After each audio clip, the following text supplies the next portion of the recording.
No one in the city remembered that morning as anything special. The sky was clear, the air already warm, and life moved forward with its usual impatience. Buses running late, horns echoing through intersections, street vendors shouting prices over the hum of the crowd. No one knew that by noon their world would split in two. Before and after. Elias Mercado was drinking coffee on the balcony of his small apartment. He liked watching the city wake, people rushing to work, children dragging backpacks twice their size, the bakery downstairs opening its metal shutters with that familiar screech. His daughter Sophia was still asleep on the couch, wrapped in a blanket with little yellow stars. She was 11, with a smile that could brighten even the greyest day. At 9:17 a.m., the first tremor hit. It was small, the kind people ignore. Elias didn't even get up. He thought it was a heavy truck passing by. But Sophia lifted her head sleepily. Was that an earthquake? She asked. Probably nothing, Elias said. He was wrong. At 9:21 a.m., the world changed. The second tremor wasn't a vibration. It was a violent punch from beneath. The building groaned so loudly it felt like the earth itself was screaming. The balcony railing shook in Elias' hands. Inside, dishes crashed to the floor. Sophia screamed. "Daddy!" Elias rushed inside just as the third quake, the strongest, tore through the city. The floor rolled under their feet like a ship on a stormy sea. Walls cracked. The electricity went out. A deafening roar filled the air, concrete breaking, metal twisting, car alarms wailing all at once. "Get to the door frame!" Elias shouted, pulling Sophia into his arms. They barely made it. A bookshelf toppled behind them. Plaster rained from the ceiling. The building swayed again. Left, right, left, too much, far too much. For a moment Elias truly believed it would collapse. But it didn't. Not their building. Others weren't as lucky. Outside, a cloud of dust rose across the street where the old residential block had crumbled like dry sand. Sophia clung to him trembling. "Daddy, is it over?" He didn't know. He couldn't lie. "We have to get outside. Now." They rushed down the staircase with dozens of neighbors, some barefoot, some bleeding, children crying, elderly people being carried by strangers. The ground still shook in small aftershocks. Outside, the world was chaos. People ran in every direction. Sirens blared. A long crack split the road open. Smoke rose from several collapsed buildings. Dogs barked wildly. Someone shouted for help. Someone sobbed. Someone prayed. Sophia pressed herself into Elias' side. "Mom's at work, what if?" "Well, find her," he said, though fear gnawed at his stomach like an animal. Well, find her. But the city he knew no longer existed. Traffic lights hung bent. Windows shattered. Dust coated everything. The air smelled of concrete, smoke, and panic. Helicopters thundered overhead. Ambulances struggled through block streets. Elias and Sophia walked, moved, through the disaster, step by step, toward the office building where Sophia's mother worked. The closer they got, the worse the destruction became. Cars stacked like toys. Street poles knocked over. A bus half sunken into a collapsed section of asphalt. People covered in dust wandered in shock, some calling names into the air. Sophia's mother worked on the 8th floor of a modern glass building. When they reached it, Elias stopped. Half the building had collapsed. The entire left side, gone, as if ripped away.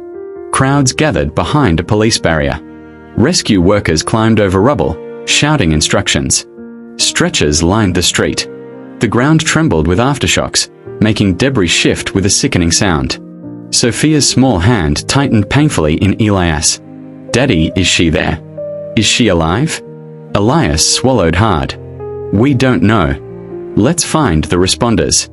Hours passed like minutes. Names were read. Survivors were pulled out. Elias searched every list, every stretcher, every face.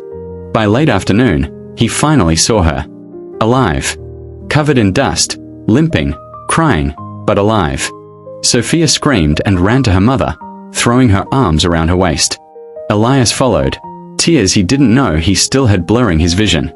They stood there, the three of them, holding each other amid the rubble of everything they once believed was permanent. The aftershocks continued. Rescue teams kept working. Sirens filled the air long after sunset. But in that moment, they were together. And that was enough. The days that followed were a blur of tents, emergency shelters, lines for food, missing persons lists, and sleepless nights. Thousands were injured. Hundreds missing. The city was broken, scarred for decades to come. But people were different too. Neighbors who had never spoken before now shared meals. Strangers helped strangers without hesitation. Every morning, volunteers brought water and blankets. Every night, people gathered around radios, waiting for news, holding candles for those who didn't survive. Elias, Sophia, and her mother slept in one tent, curled together like a single heartbeat. The world outside was cracked, shaken, uncertain. But they had learned something the earth had tried to remind them. Life can change in one violent, merciless minute. And what remains afterward is love, courage, and the decision to start again. On the 15th day after the quake, as the sun set over a broken skyline, Sophia whispered, "Daddy, I'm scared it will happen again." Elias gently pulled her against his chest. "I'm scared too," he said. "But we'll face it together. And that's stronger than anything the earth can throw at us." Her small fingers curled into his shirt, and she nodded. Together, that was their new world. And in that new world, even after the catastrophe, they chose to live. Elias stepped out of the hospital just as evening settled over the city. The cold air stung his lungs, and he paused for a moment by the doors, trying to process the simple truth. He was alive, walking back into a world that had almost ended this morning. The city still smelled of smoke, dust, and something bitter, the scent of loss. But beneath it was another smell. The faint freshness after rain, the earthy reminder that life stubbornly continues. He walked slowly, as if relearning how to move. People passed by him, strangers with the same shock, exhaustion, and quiet grief on their faces. The constant murmured, "Are you okay?" sounded fragile, but also strangely hopeful, as if everyone was trying to convince themselves that the world still stood. At a ruined intersection he stopped. Earlier, chaos had raged here, fire trucks, screams, twisting metal. Now only stillness remained. A single piece of paper fluttered on the ground, caught in the breeze. Elias bent down and picked it up. On the chart page was a message written in shaky handwriting. "We'll find each other. Wait for me." He didn't know who had written it, a spouse, a parent, a friend. But the words pierced him. Someone else's hope became his own. He carefully folded the note and slipped it into his pocket, as if storing a fragile piece of courage he wasn't yet ready to let go. By evening, he reached the school building that had been turned into a volunteer shelter. Lamps hung over the entrance, casting warm yellow circles on the pavement. People moved around carrying blankets, food, thermoses, or simply holding hands for comfort. No panic, no shouting. Just exhausted kindness. In one corner, a teacher was reading a story to a group of children. They sat quietly, though a few sniffled or wiped their faces. Elias stood at the doorway, and then he saw her. Lily. She sat on a chair with her knees pulled up, rocking slightly forward, the way she always did when scared. Her hair was messy, a small cut marked her knee, but she was alive. Real. His whole universe, sitting just a few feet away. Elias took a step forward. The floor creaked softly. Lily's head snapped up. For a split second, fear flashed in her eyes. Then recognition. And then, something bigger than joy. She leapt from the chair and ran to him. He dropped to his knees as she collided with him, her arms tightening around his neck so fiercely it almost hurt. Elias held her head gently with both hands, pulling her close, trying to shield her from everything she had already endured. "Daddy," she whispered through shaky breaths. "I thought you were." "I'm here," he murmured. "I'm right here. And I'm not going anywhere." He felt her tears soaking through his collar. His own breath trembled, but for the first time that day, the crushing stone inside his chest began to loosen. Later, they sat together on the school steps. Night had wrapped itself around the city, but in the quiet darkness there was a strange kind of beauty. Lily rested her head against his shoulder. "Daddy," she said suddenly, "why did this happen?" Elias looked out over the broken skyline, the collapsed roofs, the crooked buildings, the distant flicker of emergency lights. He could have said many things, talked about human mistakes, bad timing, the fragility of life. But none of those explanations mattered to her now. Sometimes the truth had to be simpler. Sometimes the world breaks in places we don't expect, he said softly. "But what matters most is that we find each other in those broken places." Lily nodded quietly, as if the words were both too grown up and exactly what she needed. The city slowly lit up with the few surviving lamps. People were already rebuilding in small ways, clearing debris, sharing food, creating paths through the rubble. They weren't waiting for instructions. They simply wanted to prove that life still had a place here. Elias stood. Lily took his hand. "Are we going home?" she asked timidly. "Our home is gone," he admitted, but he squeezed her hand gently. "But we can go somewhere new. Somewhere we can start again." She looked up at him. "Home is us, right?" He smiled through a tight rush of emotion. "Yes," he said. "Home is us." They walked away from the schoolyard together, passing shattered lamps and small groups of people helping each other through the dark. The city was wounded, but not defeated. Life was cracked, but not broken. As they walked, the glow of the remaining lights reflected in the puddles at their feet, shimmering like shaky, uneven stars. Elias watched those reflections and thought, catastrophes change the world. But love changes how we survive it. And for the first time since the morning, he allowed himself to smile. The first month after the earthquake felt like a lifetime. Days blurred together, sirens, aftershocks, aid stations, long lines, anxious whispers, and the heavy quiet that settled over the city once night fell. People walked slower now, spoke softer, and looked at one another with a kind of fragile understanding that only shared tragedy can create. Elias, Sophia, and her mother, Anna, lived in a temporary shelter, a large white tent divided only by thin fabric walls. The cot beds creaked every time someone moved. Voices from other families drifted through at all hours. Privacy was a luxury no one had anymore. But they were alive. And they were together. That was the mantra Elias repeated every time the ground trembled again. Still, survival came with a different kind of weight. On the 32nd day after the quake, something shifted. The morning began unusually quiet. No alarms, no shouting, no rushing responders. People were simply tired. The kind of exhaustion that sinks into bones. Elias stepped out of the tent while Sophia and Anna still slept. The field of shelters stretched endlessly, dotted with drying laundry, volunteers setting up breakfast stations, children chasing a makeshift ball crafted from tape and old clothing. He looked at the distant remains of the city, cranes lifting metal beams, smoke rising from demolition sites, skeletal outlines of buildings that once held thousands of lives. For the first time since the disaster, he realized something. They couldn't stay in the tent forever. Life had to continue. They needed a new home. But finding one would not be simple. When he returned to the tent, Anna was awake, sitting on the edge of the cot, staring at her hands. Her fingers trembled slightly. They had ever since the day her office building collapsed. "Bad night?" he asked gently. She nodded. "Nightmare. I was trapped again." He sat beside her, letting the silence stretch. Sophia was still asleep, curled under the thin blanket, her brow furrowed even in rest. When Anna finally spoke, her voice broke a little. "I can't go back to that job. To that building, or what's left of it. Every time I close my eyes, I see the ceiling falling." "You don't have to," Elias said softly. "We'll find something else. Together." Anna sighed, wiping her eyes. "We have no house. No savings. Everything is gone, Elias." "Not everything," he said, glancing at Sophia. "We still have her. And we still have us." Anna leaned into him, and for a moment they just breathed, holding onto each other like two people trying to steady themselves on uneven ground.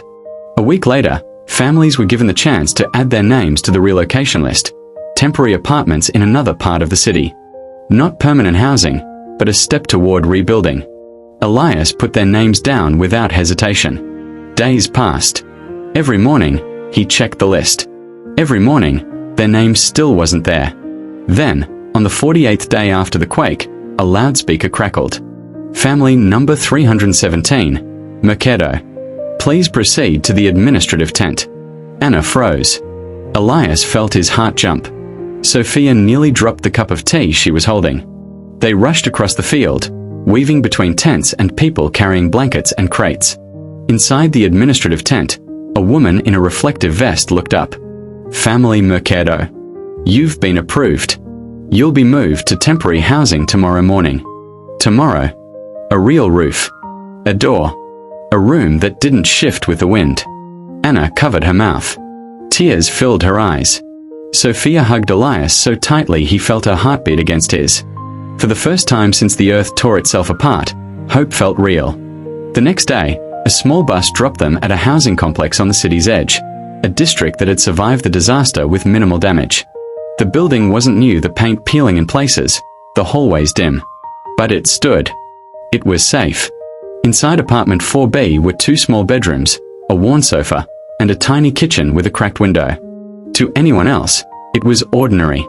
To them, it felt like a palace. Sophia ran from room to room, touching everything like it might disappear. Anna leaned against the doorframe, tears slipping quietly down her cheeks. Elias placed his hand on the small kitchen counter, rough, scratched, and felt something he hadn't felt in almost 2 months. Stability. A beginning. That night, they slept on mattresses on the floor. Anna held Sophia's hand. Elias lay awake, staring at the ceiling, listening to the distant sounds of a recovering city. For the first time since the earthquake, the silence didn't terrify him. It comforted him. They had survived the disaster. Now they had to survive life after it. And somehow, that felt harder, but also more possible. Hours after the explosion, the rescue teams were still digging through the remains of the collapsed buildings. The world had grown unnaturally quiet, as if even the wind had paused to listen. The air carried a metallic smell, dust, burnt wires, and the bitter trace of fear. Lucas felt it on his tongue, thick and heavy, every time he opened his mouth to breathe. He refused to leave the site, even after the medics urged him to rest. His clothes were torn, covered in ash, his hands shaking from exhaustion and shock, but his eyes remained fixed on the wreckage where Maya had last been seen. Every siren made his heart jolt. Every shout of "We found someone" made him take a step forward, only for hope to collapse again when the name wasn't hers. At some point, as darkness began to fall, he realized he could no longer feel the cold. His whole body had gone numb. He kept replaying their last moments together, Maya laughing at something he said, turning her head toward the window right before the ground had shaken, right before the world had split open like a wound. A firefighter approached him, placing a firm hand on his shoulder. "Lucas, come with me," the man said quietly, almost too gently. Lucas felt the entire world tilt. "No," he whispered. "Just tell me you found her alive." The firefighter didn't answer. His silence told Lucas everything. He followed him anyway, legs moving on their own, heart pounding painfully slow. They stopped near a cleared section where the debris had been removed. A simple white sheet lay on the ground, too small to cover the weight of the moment. No, Lucas stepped back, shaking his head like a child refusing to accept the obvious. "It can't be her. She wasn't, she couldn't," but the firefighter slowly lifted the sheet. Lucas fell to his knees. It felt as if someone had grabbed his lungs with their bare hands. The world spun, blurred, dissolved into nothing but soundless grief. He touched her face with trembling fingers, still warm from the fires that had scorched everything except his memories of her. He felt something inside him break, not sharply, not suddenly, but like a foundation collapsing after years of silent cracks. "I promised I'd keep you safe," he whispered, voice shaking. "I should have been faster. I should have. You did everything you could," the firefighter said gently. But Lucas shook his head. Not enough. The sky grew darker, sinking into a deep blue that swallowed the city. The rescue teams kept working. Lights flickered. Cranes moved. People cried. But Lucas heard none of it. He only heard Maya's last laugh echoing in his mind, painfully bright against the darkness closing in around him. Hours later, when he finally stood up, he realized the disaster hadn't just destroyed buildings, or streets, or lives. It had destroyed the version of himself that existed before this moment. He wrapped Maya's necklace, the one he had found earlier in the rubble, around his hand so tightly it left marks. He made a silent promise he knew he would carry for the rest of his life. That her memory would not be another casualty buried under broken concrete. And as the first light of dawn touched the destroyed city, Lucas took his first step into a future he never wanted, but one he would face alone, carrying the weight of everything lost, and everything he still had to live for. This is the end of my story. Stay with me, subscribe, and see you again.